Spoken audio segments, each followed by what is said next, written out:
This is what I came here for.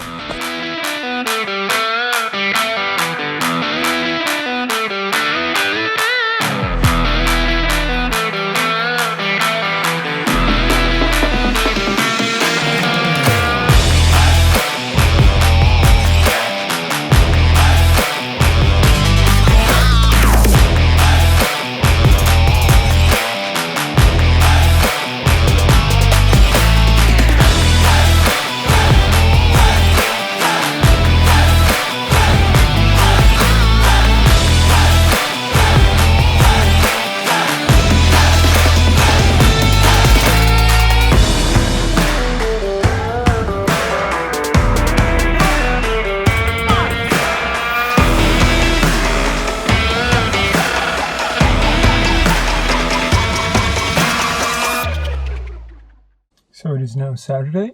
I made the 2-hour drive from home down to Chuckanut for some race recon.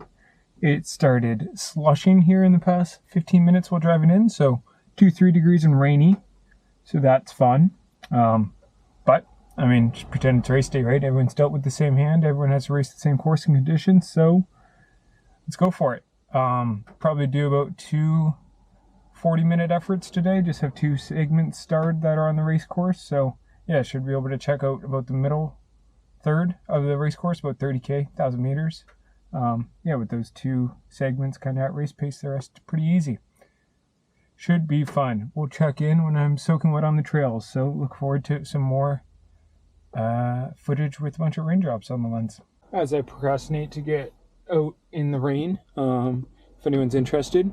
So I'll be bringing today 2 bottles, each with 90 grams of carbs, 60 of which are maltodextrin, 30 are Gatorade. So I kind of just scoop that in a blender bottle, bring it all together. Caffeinated gel that'll probably take about 60 minutes in, and then just another gel, which I'll have probably 2 hours in. And this was for tomorrow, but we'll bring it in case of an emergency. So about 80-90 grams an hour is a pretty good sweet spot for me, and the more than better, because food is fuel.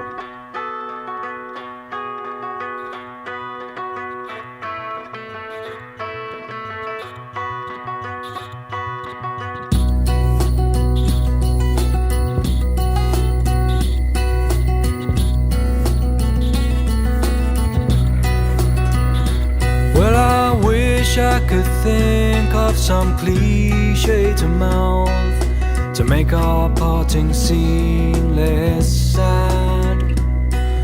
But if I told you lies, I promised you the moon, the truth would come trickling from my eyes. So run, honey, run, and hide in the wind, and never stop to look inside your mind.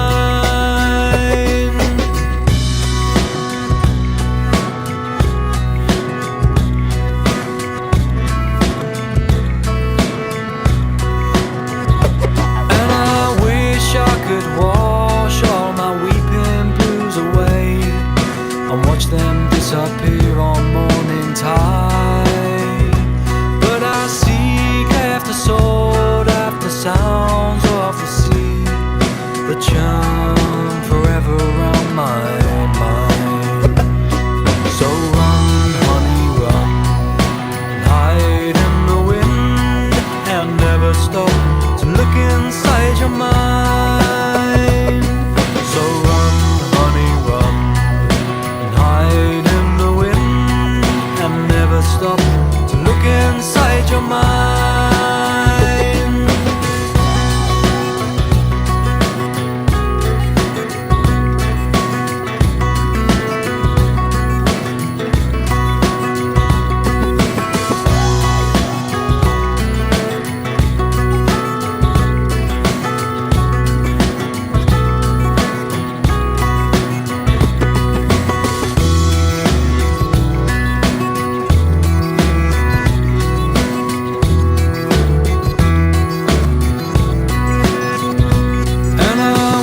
I could fly like a bat from a cave, from darkness of my ignorance to light, and forever live on the echo echoes of our love and die like some star burning bright. So run, honey, run, and hide in the wind, and never stop to look inside your mind. This is what I came here for. Just finally turn around to head back towards the carpet. So there's a little more to that ridge than I originally thought. Not that I put much thought into it in the first place. But with snow, it definitely became a little slick and technical. This, not so much. Nice to run it in a bit. Have about 12 more K to go. Only 200 meters of climbing. Here we go. I have a few K left. It feels great to be back on dirt, runnable dirt again. Yeah, overall, not what I pictured. Legs didn't show up, but great time exploring new trails. Excited to, just excited for racing. It really is.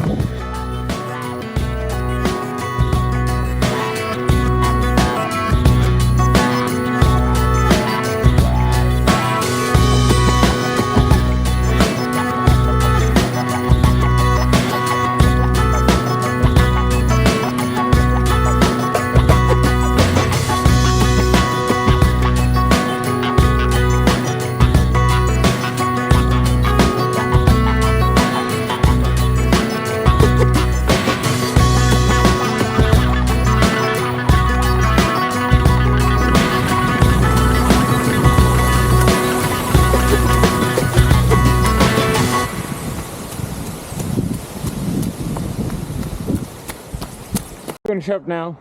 28.5K, 1,170 meters of elevation gain for like 6:02 pace. Average heart rate was like 152.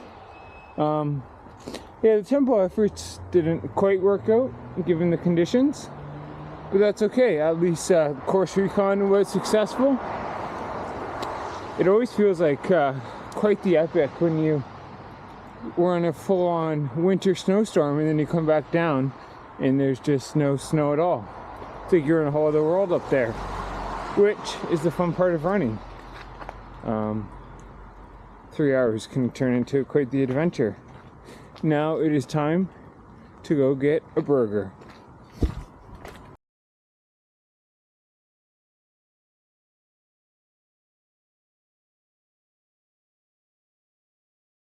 So it's Sunday on the Chuckanut course. Currently just running some of the first flat 10K, and then I'll also go and climb up to the high point and also go down the last descent, which ends up being actually an out and back climb.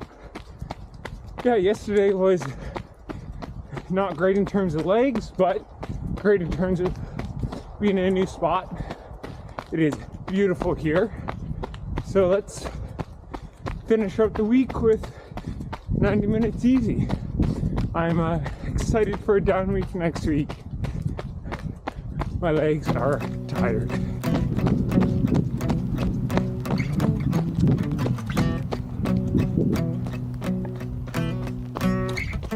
When I was young, my daddy said, gotta keep one eye open in your bed, 'cause there's a time coming when the devil gonna come for you.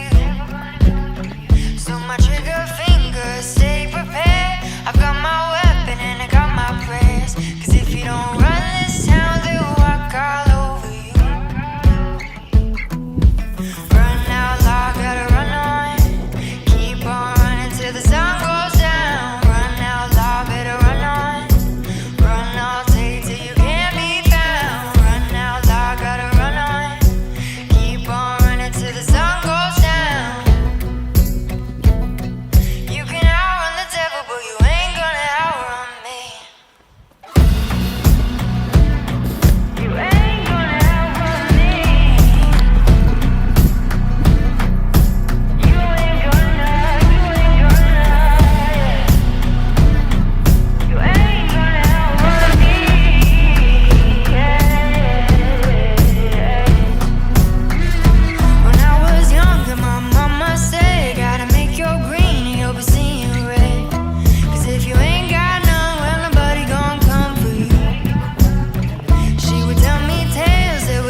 ran by about 61 people.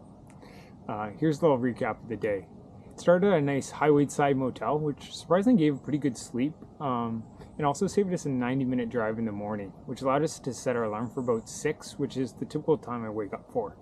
I also brought my typical overnight oats, which is a little sweet thanks to the chocolate and peanut butter, so I blame that sudden hit of sugar on the subsequent dry heaving that went on for the next about 30 minutes. Or maybe it was the nerves. Nonetheless, we headed out the door for about 7, where Carly then thought she forgot her phone in the hotel room. Turns out it was really just on the driver's seat, but you can't not have a little bit of drama on race morning. She then dropped me off at the race start before she drove to the first aid station because she was going to meet me there to hand me 2 bottles. I then went and picked up my bib and did a short 8-minute warm-up before lining up 20 feet or so back from the start. To no surprise, it started out pretty quick on some windy urban trails before settling into a nice wider 10K stretch of dirt. I ended up going through 10K in about 43 minutes as planned and met Carly at the first aid station at 10.9K, where I was handed, then dropped, then picked up some bottles. Turns out the fast guys just tossed the bottles at their crew. I tried to nicely hand my bottle to Carly as she was trying to hand 2 bottles to me, and we ended up just dropping anything. Nonetheless, I eventually got the 2 bottles and headed up the first climb. Pretty much immediately, I knew I just didn't have the strength on the day. I ended up running the first climb in 19 minutes and 2 seconds, which is just 2 seconds faster than the Recon effort you guys saw earlier. And that was done at the end of a pretty long week. I didn't know that at the time, I just knew I wasn't moving fast. I got to the first aid station at 17.6K in an hour 25, which was 5 minutes down on my projected split. It was then a continued uphill slog to the second aid station where I lost another 3 minutes on that perfect day split. At that point, I kind of knew that Dream Day wasn't happening, and I was really just fighting the thoughts of, classic thoughts of why do I do this, and do I even enjoy racing? But then we went on to the ridge, and that was a nice distraction because you had to stay pretty engaged thanks to the technical nature of it, and also thanks to the rolling nature of it, it allowed for a bit of a recovery. Once you got off that ridge, it was a nice another 12K section of rolling hills, which provided a good opportunity to kind of refocus and just reminded myself how disappointed I'd be if I gave up at this point, given how much I went into it. So I settled into a nice, comfortably hard effort before the final climb. To no surprise, that final climb was a bit more suffering, but it was actually a pretty nice change of pace from running. I did plan on running the flats in between the steeps, but I just opted for the continuous hike instead. It was then a nice descent, and at this point, the best thing I had going for me was really my fueling. I was able to get in about 100 grams of carbs per hour through having a bottle an hour, which had 90 grams of carbs with it, in it, combined with a couple caffeinated gels. I was also having 500 milliliters of water at each aid station because the average temperature was 17 degrees, which was a lot warmer than anything I've seen really since summer. I'm also a pretty heavy sweater, so hydration and fueling is pretty important and really actually allowed me to salvage the day. At the end of the descent, I saw Carly, where she handed me another bottle, and this handoff went much smoother. And then I was actually able to pass 6 people on that final 10K stretch and let me finish feeling like I pretty much made the most that I could out of the day. Definitely wasn't the dream day, but that's okay. I mean, the dream days are hard to come by, and that's what makes them so special. I ended up running 4:34 for 60-second place. It's pretty insane to see how deep the field is, and it seems to get deeper every year. This year the course record was broken by Francesco Pupi, who ran 3:26, which is like an hour and 8 minutes faster than me, or 33%, which is pretty insane. I think like 17 guys came in under 4 hours as well. It's pretty fun putting myself out into these super competitive fields and kind of to see where I land. As someone who's always been just above average at a lot of sports without ever truly being great, running seems to be another one to add to that list. The nice thing about running is that it's something you can get better at into your 30s and 40s, so I'm excited just to continue to put in the work and kind of to see where I end up in the end. So yeah, I mean, until then, it's a bit of recovery before 35K in 8 weeks or so. So yeah, thanks for watching, and till then, just try hard and don't quit. Try to enjoy the journey a bit as well.